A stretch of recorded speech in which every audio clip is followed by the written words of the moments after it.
Welcome to south city PCMB और मैं आपका बायोलॉजी मेजर नागेंद्र साहू। भाई साउथ सिटी पीसीएमबी में physics, chemistry, math and bio इन चार सब्जेक्ट के लिए पूरा का पूरा कंटेंट है, चैप्टर का कंटेंट है। और अभी तो फिलहाल हम लोग नीट पीवाईक्यूज पे काम कर रहे हैं जिससे आपके बोर्ड के एग्जाम अच्छे हो, थोड़ा एकेडमिक भी, थोड़ा कॉम्पिटिटिव लेवल भी। तो यहाँ पर आपको सारे सब्जेक्ट यानी कि हमारे पास चार जो कोर सब्जेक्ट है इनके लेक्चर्स अवेलेबल हैं और हम कंटेंट के साथ क्वेश्चन आंसर पे भी वर्क कर रहे हैं। जैसा कि आपने लास्ट वीडियो में भी देखा होगा कि हमने आईएससी के क्वेश्चंस और नीट के पीवाईक्यूज को देखा। आज भी वही होगा हमारे पास। पीवाईक्यूज नीट के थोड़ा ज्यादा है क्योंकि थोड़ा सा इस चैप्टर में नीट के लेवल के हिसाब से क्वेश्चन एकेडमिक में डाल दिए जाते हैं। तो मैंने यहाँ पे नीट के क्वेश्चन रखे हुए हैं। और जो हमारे नए व्यूअर्स हैं उनसे मेरा कहना चाहूंगा कि भाई हमारे चैनल को यानी साउथ एडुकेशन को सब्सक्राइब करें जिससे कि आपको टाइम टू टाइम चैप्टर के लेक्चर और पीवाईक्यूज मिलते रहे। चलिए मैं जरा जो न्यू व्यूअर्स को बता दूं कि लास्ट हमने जो हमारा चैप्टर था उस चैप्टर के पीवाईक्यूज थे इकोसिस्टम। ठीक है, तो इकोसिस्टम पे हमने क्वेश्चन सॉल्व किए थे और आज हमारा टॉपिक रहेगा बायो। न्यू सिलेबस के अकॉर्डिंग ये हमारा लास्ट चैप्टर होगा बायोडायवर्सिटी। तो बायोडायवर्सिटी के टॉपिक की बात करें तो बायोडायवर्सिटी में बेसिकली बहुत अच्छे-अच्छे क्वेश्चन थे कि कैसे किस-किस लेवल पे डायवर्सिटी पाई जाती है। डायवर्सिटी का मतलब क्या है? Differences among the organisms. Organisms के बीच जो डिफरेंसेस होते हैं, डिफरेंसेस को हम बोलते हैं बायोडायवर्सिटी। कई लेवल पे डायवर्सिटी होती है, जेनेटिक लेवल पे, देन स्पीशीज लेवल पे, देन इकोसिस्टम लेवल पे बायोडायवर्सिटी। डायवर्सिटी में अगर हम देखें तो बहुत इफेक्ट होता है हमारे एबायोटिक कंपोनेंट का बायोटिक कंपोनेंट पे। यहाँ पर वो चीजें बताई गई हैं। यहाँ पर हमें एवरेज रूल मिलता है, स्पेसिफिक एरिया एनालिसिस में क्वेश्चन मिलते हैं ना। तो ये सारे क्वेश्चन करने जा रहा हूँ। चलिए आप बस मुश्किल से 5-10 क्वेश्चन के बाद आप देखेंगे चीजें जैसे लगता है कि वो रिपीट हो रही है। तो स्टार्ट करते हैं आपका टॉपिक बायोडायवर्सिटी आईसी और पीआईक्यूज में। सबसे पहले पीआईक्यू में बात करते हैं। 8 सितंबर 2020 में पूछा गया था क्वेश्चन हमारे इस टॉपिक से। टॉपिक था which of the following region of the globe exhibiting highest species diversity। यानी किस जगह पे सबसे ज्यादा हाईएस्ट डाइवर्सिटी पाई जाती है। देखिए मैंने यहाँ पर आंसर भी आपके लिए रखा हुआ है विद एक्सप्लेनेशन जिससे कि आपको क्वेश्चन ढूंढना ना पड़े, आंसर ना ढूंढना पड़े। तो कभी-कभी ऐसा करना चाहिए कि हर समय ऐसा नहीं कि क्वेश्चन दे दो थोड़ा सा आंसर साथ में रखें जिससे कि आप एक सफिशिएंट आंसर को डन कर सके। और यहीं पर देखिए आंसर रखने का कारण मेरा ये था कि यहीं पर अगर आप देखेंगे तो ये बार आपकी थ्योरी भी तैयार रहती है। By the chance, by the chance आपसे अगर पूछ लिया जाए कि वी गिव रीजन बिहाइंड क्यों अमेज़न फॉरेस्ट में ज्यादा डाइवर्सिटी है तो उसका आपको आंसर मिल सकेगा। यानी एक तरीके से सॉल्ट आंसर भी हमारा यहाँ पर तैयार है। दोनों चीजें लेके चल रहे हैं बायक्यू और यहीं पर हमारे सॉल्ट आंसर। बात करते हैं which of the following region of the globe exhibiting highest species diversity सबसे ज्यादा डाइवर्सिटी पाई जाती है। देखिए ए ऑप्शन है Madagascar, B Himalaya, C Amazon forest, D western Ghat of India. देखिए अमेज़न फॉरेस्ट बहुत ही ज्यादा वेजिटेशन रखता है। उसके बारे में चीजों बता दूं से लंग्स ऑफ द प्लैनेट भी कहा जाता है। लंग्स ऑफ द प्लैनेट जैसे हमारे लंग्स एयर में एयर से ऑक्सीजन लेकर के हमारे ब्लड को प्यूरिफाई करते हैं, ऐसा ही अमेज़न का भी कर रहा है काम। अमेज़न का जो फॉरेस्ट है, forest lungs of the.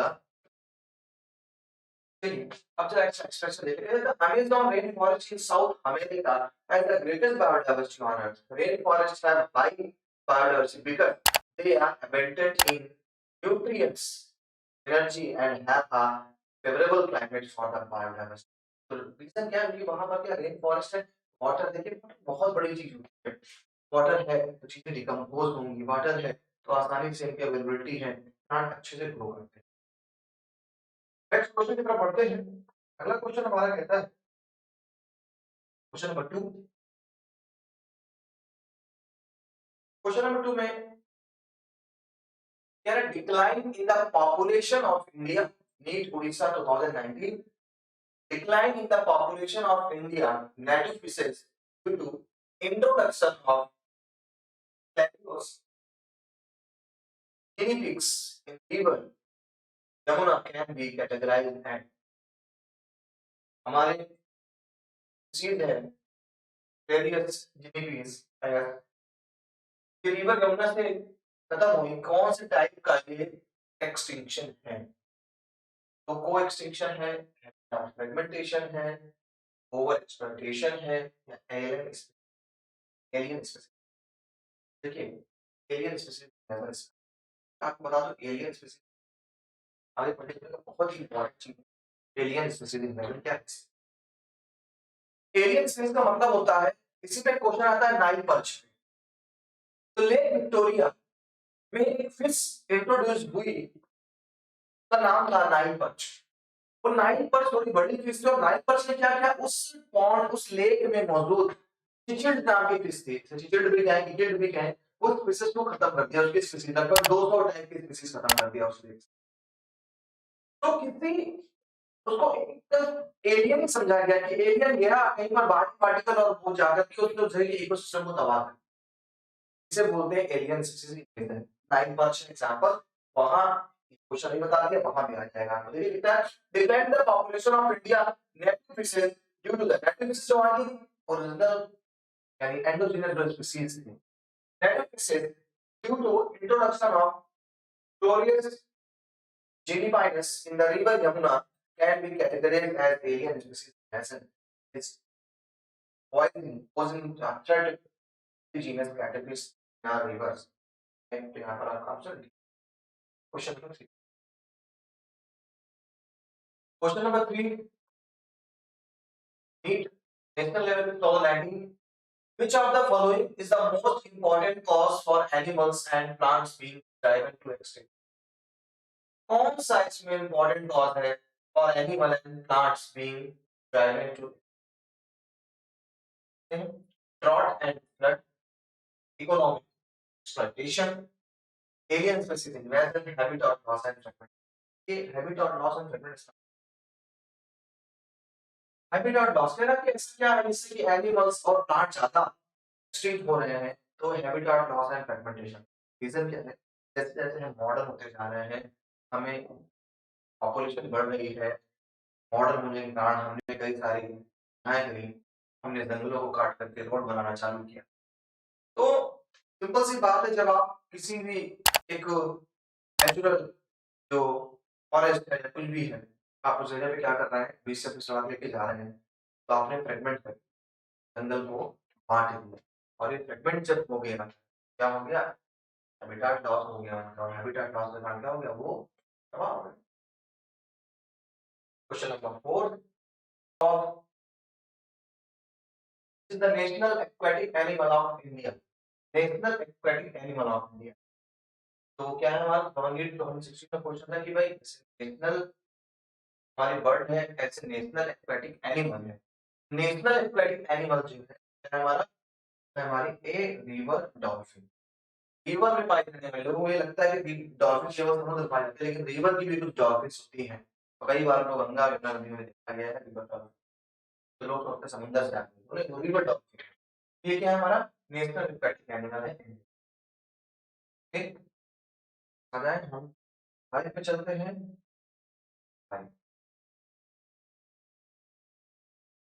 Planet, sorry, plants such as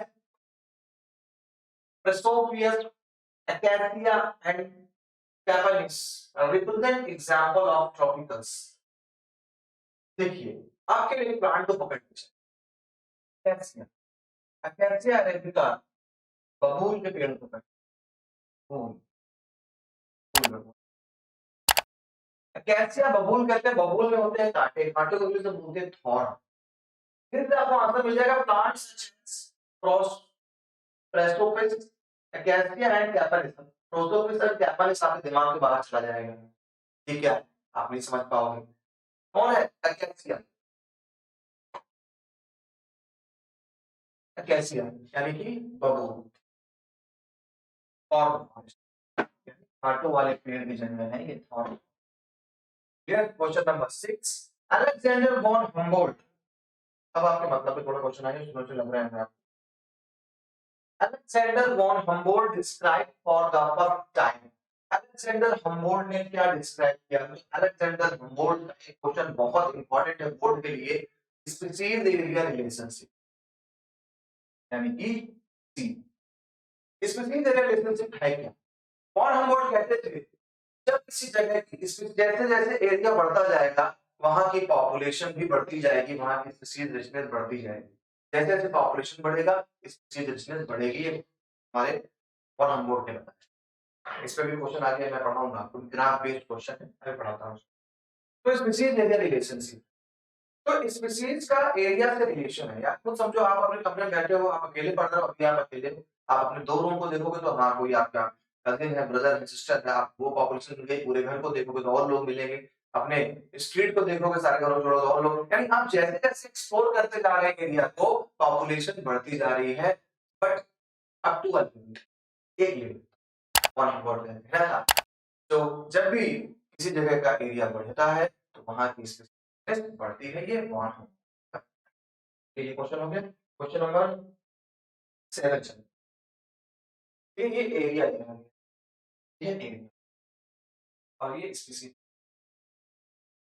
और हम बोर्ड ने क्या किया कि एक ग्राफ देखा, उन्होंने देखा कि जैसे जैसे एरिया बढ़ रहा था स्पीसीज की रिचनेस बढ़ रही है, लेकिन एक टाइम के बाद वो स्टेबल हो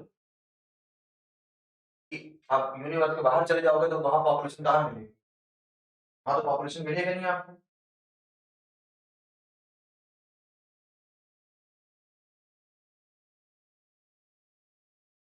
वहां तो पॉपुलेशन आपको मिलनी नहीं है। तो ये अप टू अ लिमिट है, एक लिमिट तक केवल पॉपुलेशन सीरियसनेस बढ़ती जाएगी, के बाद कांस्टेंट हो जाएगी। तो एक ग्राफ तैयार हुआ इनका, ये एक ग्राफ बना और इन्होंने फार्मूला दिया s is equal to s is equal to power. इसमें से एरिया की बेसिकली था क्या, आप कहते हैं जैसे जैसे स्पीशीज बढ़ेगी तो species is directly proportional to a, तो ये प्रोपोर्शनल का साइन हटा, c कांस्टेंट लगा और a क्या है z, इसलिए इस फार्मूला बन गया s equal to c a की पावर z। इसी को जब लॉगरिथम से देखा, लॉग लगाया फार्मूला तो बन गया log n equal to log c plus log z a, ये फार्मूला बन गया, ऐसे फार्मूला बन गया। ठीक है, अब देखिए यहां पर क्या देता है, s क्या है, स्पेसिफिकनेस है, A area, Z slope of the line,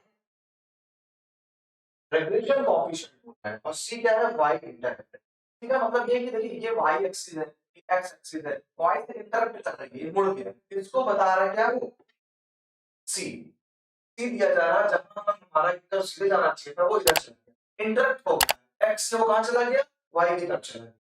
ठीक है, ये क्या स्लोप ऑफ द लाइन है, जो हमारा दिखा रहा पावर क्या स्लो ढलान है, इतना ज्यादा ये इधर जाएगा पावर। अब इसकी क्वेश्चन नंबर 7 का है क्या,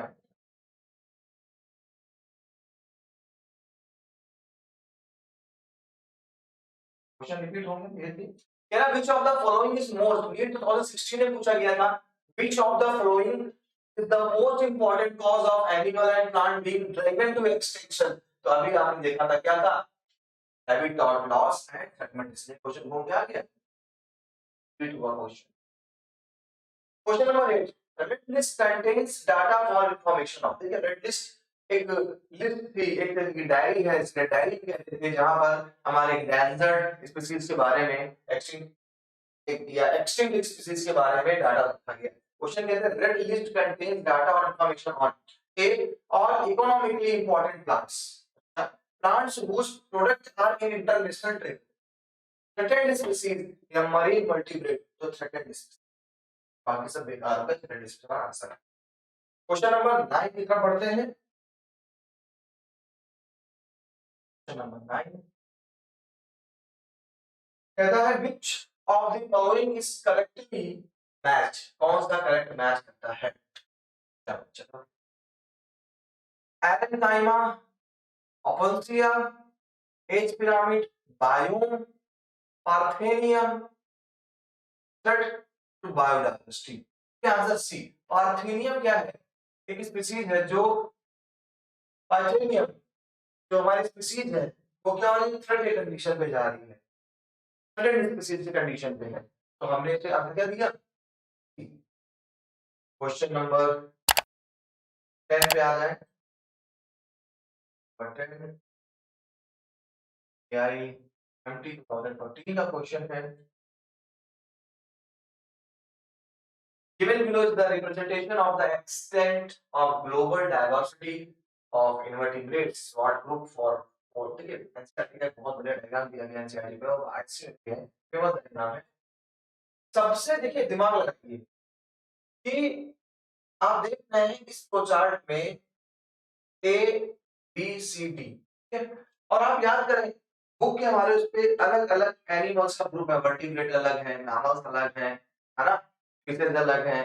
तो देखिए अगर सबसे ज्यादा हम बात करें, सबसे ज्यादा बात करें ए में क्या होना चाहिए, कहता है ए ऑप्शन इंसेक्ट होगा, बी क्रस्टेशियन होंगे, सी अदर एनिमल ग्रुप है और डी मोलस्कस है। दूसरा देखते हैं, फिर कहते हैं बी क्रस्टेशियन है, ए क्रस्टेशियन है, बी इंसेक्ट है, सी मोलस्कस है। तो दिमाग लगाइए, दिमाग लगाइए, मैं आपको मेरा आंसर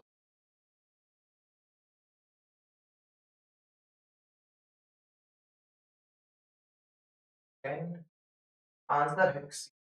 धरती पे सबसे ज्यादा पाए जाने वाले जो ऑर्गेनिज्म है वो है आर्थ्रोपोड्स। आर्थ्रोपोड्स यानी हमारे इंसेक्ट वाले पार्ट। तो देखिए इंसेक्ट कहाँ मिल रहा है, अभी है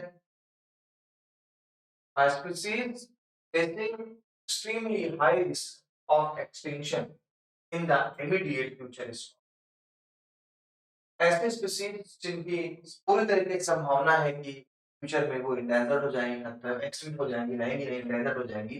तो हमने उसके लिए क्या आंसर दिया, सी क्रिटिकली इंडेंजर्ड, जो आगे जाकर के क्या हो जाएंगे, हमारे एक्सटिंक्ट में चली जाएंगी, खत्म हो जाएंगी। Question number 12, the organisation which publishes the red list of species, कौन है जो रेड लिस्ट, जो पीछे भी हमने देखा कि यहाँ पर हमारी थ्रेटेड स्पीसीज को रखा गया है, ठीक है। तो वो हमारे क्या है आंसर, बी यानी IUCN, international union for nature and natural resources, ये आईयूसीएन का फुल फॉर्म होता है। और हमारा आंसर भी क्या है, बी है, जो रेड लिस्ट को क्या करती है, पब्लिश।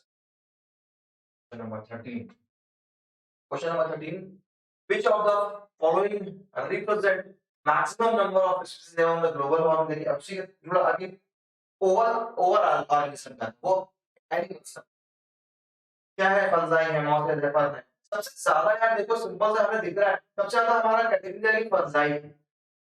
याद रखिएगा फंजाई सबसे ज्यादा पाई जाती है।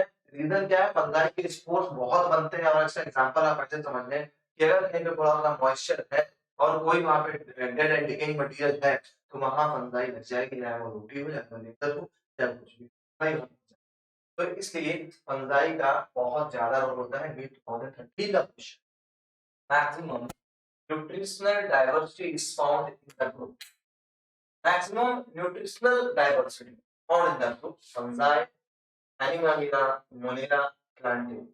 देखिए न्यूट्रिशनल डाइवर्सिटी है तो मोनेरा जो हमारा है, मोनेरा में हमारे ऑर्गेनिज्म आ गए क्या, ये भी हमारे प्रोकैरियोटिक यूनिसेलुलर सेल्स हैं, सब वो मोनेरा में आते हैं। देखा जाए तो जो डाइट से जो बहुत डाइल्यूट से जो बैक्टीरिया है, वायरस है, ये सब किंगडम मोनेरा का ऑर्गेनिज्म।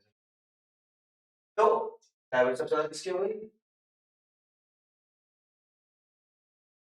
सर देखिए maximum nutritional diversity is shown by the member of kingdom Monera. Some of them are autotrophic, photosynthetic autotrophic or chemosynthetic autotrophic, while the vast majority are in the heterotrophs.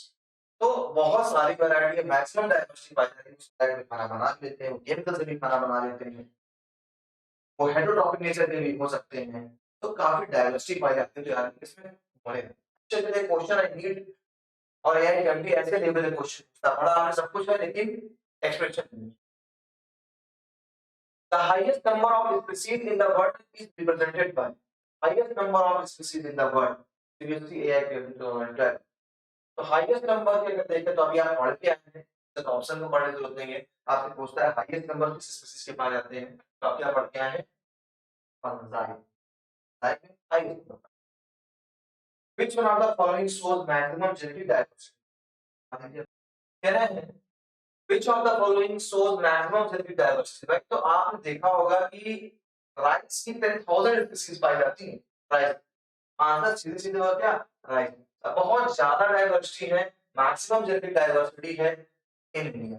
Genetic diversity का मतलब है थोड़े बहुत jeans में changes हैं और कहीं वो बासमती राइस बन गई है, कहीं पे इंडिया गेट राइस है, कहीं पे वो रामराज राइस है। बहुत सारी वैरायटीज हैं, है ना? आगे चलते हैं। Which one of the following have the highest number of species in nature? अब नेचर में सबसे ज्यादा कौन पाया जा रहा है highest species, number of species? तो भैया देखिए, इंसेक्ट है, बर्ड्स है, एंजियोस्पर्म है, फंजाई है। अब देखिए नेचर की बात, नेचर में जो ऑलरेडी अवेलेबल है, अब अगर कहीं पे कोई चीज डिकेइंग नहीं हो रही है तो वहां फंजाई नहीं पाई। नेचुरल जो है वो हमारे इंसेक्ट है, कीड़ा आर्थ्रोपोडा का चला आंसर हो। More than 70% of all the species recorded are humans. Among animals, insects are the most extinct. यहाँ पर क्वेश्चन अगर एनिमल देते तो शायद आपको और आसान हो जाता काम करना, कोई बात नहीं। नेक्स्ट क्वेश्चन में चलते हैं, क्वेश्चन नंबर 18 पे। नंबर 18 बहुत पे है। Question number 18, which one of the following expanded form of the following acronyms is correct? कौन सा करेक्ट है? UN, United national environmental policy, A कौन सा इसमें करेक्ट है? देखिए पॉलिसी की जगह पे यहाँ पर प्रोग्राम होता है, यूनाइटेड नेशन एनवायरमेंटल प्रोग्राम। गलत है, ये एनवायरमेंट पोल्यूशन एजेंसी, ऐसा कोई नहीं है। आईयूसीएन ये पढ़ के आए हैं, international union for conservation of nature and natural, ये आईयूसीएन सही है। आईपीसीसी क्या है? International panel for climate change. देखिए आईपीबीएन स्टैंड्स फॉर, इसलिए आ गया वही question, specially AIPMT 2007। Question number 19 क्या है? ICBN international Congress of biological names, international code of botanical nomenclature. ICBN 11 class के बायोलॉजिकल क्लासिफिकेशन पहले चैप्टर में दिया गया है। ICB international code of botanical nomenclature, और यहीं पर आईसी हिडन होता था international code for zoological nomenclature, तो क्या international code for botanical nomenclature.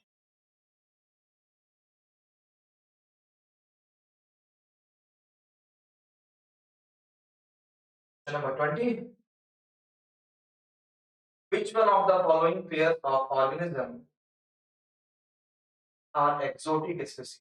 exotic का मतलब होता है वही एलियन स्पीसीज, फॉरेन स्पीसीज बोलिए, एक्सोटिक स्पीसीज जो भी दूसरे जगह की स्पीसीज है वो एक्सोटिक। यार कौन सी, which of the following pairs of organism are exotic species introduced in India? India में क्या करें?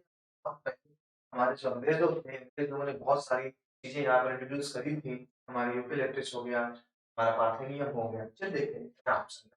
Ficus religiosa, lantana camara, lantana camara water हाइकिन एंड प्रोस्तोपल एरिया, प्रोस्तोपल सिनेरिया। प्रोस्तोपल सिनेरिया अभी हमारा सही आंसर, क्योंकि नाइल फर्स्ट तो आप जानते हैं लेक विक्टोरिया बाहर था, सही आंसर हमारा यहाँ वाटर हाइकिन। वाटर हाइकिन को टेरर ऑफ बंगाल के नाम से भी जाना जाता है, और ये बहुत अच्छे से आपने पेड़ देखो में सिखाड़ा जैसे पॉन्ड में पाए जाते हैं, और जिस पॉन्ड में लगे उस पॉन्ड को खत्म ही कर देते हैं, बर्बाद कर देते हैं उस पॉन्ड को, सारा वाटर की ट्रांसपायरेशन जो है ऊपर हो जाता है। Question number 21,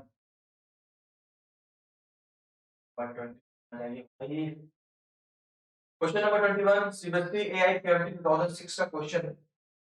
Which of the following pairs of an animal and a plant represent endangered organisms in? कौन सा प्लांट और एनिमल का जो ग्रुप है जो endangered है? पहला पेंटिकिया माइक्रोबारिका एंड रेड पांडा। नाम सुनते रेड पांडा समझ में आ जाता है कि रेड पांडा हमारे लिए क्या है? endangered organisms है, ये endangered है, मार दें। Question number 22, what is the keystone species? Keystone species का मतलब होता है ऐसे स्पीसीज जिस पे पूरा इकोसिस्टम टिका हो, हो गया तो काम गड़बड़ हो जाएगा, ऐसे कहते हैं। तो species which makes up only a small proportion of the total biomass of a community yet has a huge impact on the community organization and survival. थोड़ा सुना सुना लग रहा है, बस आंसर दिया तो इंग्लिश का। ओके, हर क्वेश्चन का आंसर दिया। देखिए पहले पॉइंट अगर पकड़ लिया जो मैंने बोला, कीस्टोन स्पीसीज क्या है, जिस पे टिकी है पूरी कम्युनिटी, जिसकी इंपॉर्टेंस है कम्युनिटी पे। एक टाइगर खत्म हो गया तो हर्बीवोरस बढ़ जाएंगे। बी कह रहा है, a common species that has plenty of biomass yet has a fairly low impact of community। low impact तो है ही नहीं, तो भैया तुम तो हट ही जाओ। सी, a rare species, rare species कोई मतलब नहीं होता है। a dominant species, थोड़ा सा मैंने सही बोला, dominant species है, वाह भाई वाह, that constitutes a large portion of the biomass and which affect many other species। थोड़ी बात आपकी सही भाई साहब, लेकिन डोमिनेंट वर्ड थोड़ा सा अच्छा नहीं है। क्या कहता है, a species which makes up only a small proportion, बहुत छोटे proportion में है, of the total biomass। जंगल में कुछ ही होते हैं लेकिन कंट्रोल सब पे ह्यूज इम्पैक्ट है कम्युनिटी ऑर्गेनाइजेशन। अगर कोई हमारा टाइगर खत्म हो गया तो प्रोड्यूसर भी ग्रोथ बढ़ते चले जाएंगे। की स्टोन से आंसर देख लीजिए, सकता हूँ आगे बढ़ते हैं। क्वेश्चन नंबर 20, नंबर 20 प्लीज, पहले मैं आपको रिवीजन कर दूं। According to IUCN, International Union of Conservation of Nature and Natural Resources, red list, what is the status of red panda? अभी पढ़ के आए, red panda endangered है। अब ऐसा साफ साफ दिख रहा है। Endangered species are those species whose population have been reduced to a critical level। बहुत critical level पे आ गई है, अब वो बचेंगे नहीं, एक्सटिंक्ट हो जाएंगे। तो पहले endangered then extinct। Question number 23 के बाद चलते हैं, आगे क्वेश्चन का आंसर बी है। चलिए आगे चलते हैं, क्वेश्चन नंबर 24 आ गया क्वेश्चन नंबर 4 और जूम कर लिया जाए, तुम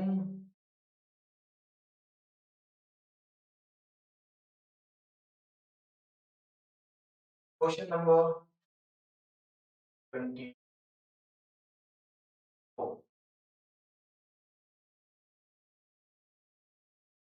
Biodiversity Act on India was passed by the Parliament in the year।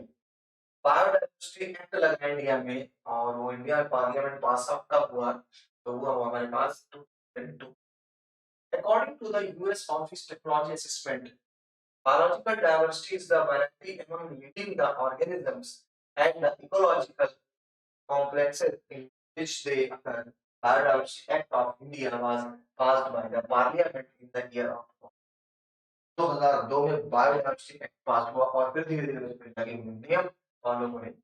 2002, which endangered animal is the source of the world's finest, lightest, warmest and most expensive wool।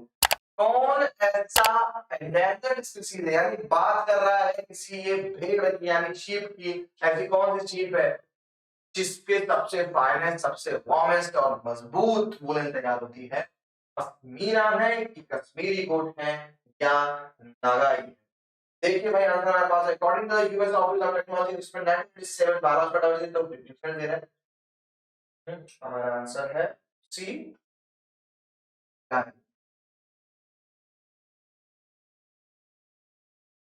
Minus खुद बोल तैयार करती। Question number 6, which group of vertebrates which group of vertebrates which group of vertebrates comprises the highest number of endangered species? सबसे ज्यादा endangered species किसमें है? यहाँ पर mammals है सबसे ज्यादा endangered species, इसी में आपको दिखाई पड़ेगा। The endangered largest living lemur कहाँ पाया जा रहा है? मेडागास्कर में पाया जा रहा है। Seriously I can do the following which of the following is the main responsible for extinction of wild life, extinction of wild, क्या कारण है? तो देखिए डिस्ट्रक्शन ऑफ हैबिटेट तो है ही, pollution of air and water है, हंटिंग फॉर फिशेस ये भी है, ऑल ऑफ थिंग। तभी तो सारी चीजें बेटा क्या करेंगी, सारी चीजें हमारे वाइल्ड लाइफ का एक्सटिंक्शन करती हैं। Which of the following is the main factor of desertification? Period काटो ये desertification deforestation होगा। चलिए देखते हैं क्या करें। कैन टूरिज्म से कौन सा डिफॉरेस्टेशन या डिजर्ट बन जाएगा? डिजर्टिफिकेशन क्या मतलब डिजर्ट।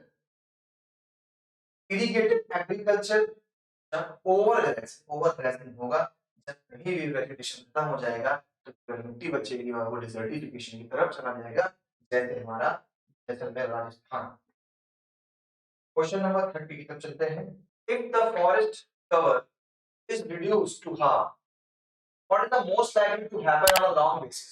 अगर फॉरेस्ट 50% खत्म हो जाए तो क्या होगा? Tribals living in these areas will starve to death. Cattle in these and adjoining areas will die.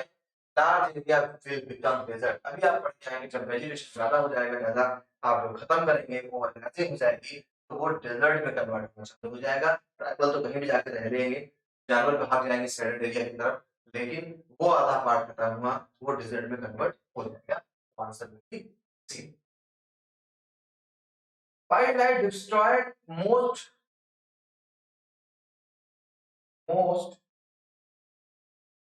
wildlife is destroyed most when there is lack of proper care, mass scale hunting for foreign trade, its natural habitat is destroyed.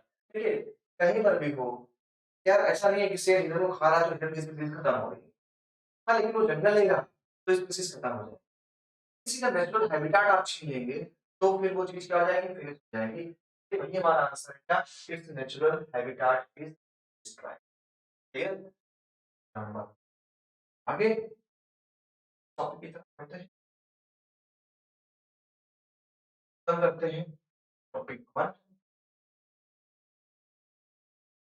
Which animal has become extinct from India? कौन सा India से extinct हो जाएगा? देखिए become extinct चीता, चीता को बचाया। Species diversity increase as one proceeds from, species diversity increase होती है। देखिए जब कभी भी आप एल्टीट्यूड इंक्रीज करना है तो आप समझिए कि ट्रॉपिकल रीजन से एल्टीट्यूड की तरफ बढ़ेंगे जो खत्म हो, तो उल्टा चलना पड़ेगा। क्या चलना पड़ेगा? High altitude to low altitude and high altitude to low. ठीक है, इसका आंसर यही जाएगा। हमें क्या बोला, उल्टा चलना पड़ेगा। हमें हाई एल्टीट्यूड से लो एल्टीट्यूड की तरफ आना पड़ेगा, और जब आप हाई से लो की तरफ आओगे तब आपको पॉपुलेशन मिलेगी। क्यों? क्योंकि एनसीईआरटी भी कहती है और आईसीएमआर बुक भी कहती है कि जो हमारी स्पीशीज है वो ट्रॉपिकल रीजन से अगर आप एल्टीट्यूड की तरफ बढ़ेंगे यानी पोल्स की तरफ बढ़ेंगे तो पॉपुलेशन कम होती जाएगी, स्पीशीज कम मिलेगी। लेकिन अगर आप बैक आएंगे तो उल्टा आपको तो चले जाएंगे, स्पीशीज कम होती है, वैरायटीज कम होती जाएगी। तो आप देखेंगे पोल्स में वैरायटीज बहुत ज्यादा देखने को। Last question, America water plant that has become a trouble, water lead is India. B. Cornea. Cornea presence। Question पहले ले लिया। तो देखिए एक तरीके से हमने एक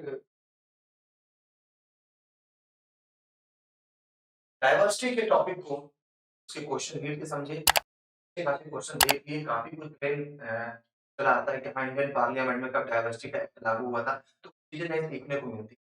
वीडियो के एंड तक बने रहने के बहुत बहुत थैंक्स। मैं आपका बायोलॉजी मेंटर वेलकम करता हूँ आपके चैनल साउथ सिटी सीएमबी पे, जहाँ पर आप हमारे साथ physics, chemistry, math and biology और इस सेमेस्टर जो चल रही है वो नीट भी है, मिस मत करें, कंटिन्यूअसली हमारे साथ बने रहें। मुलाकात करेंगे नेक्स्ट लेक्चर में एक नए चैप्टर के साथ। Bye bye.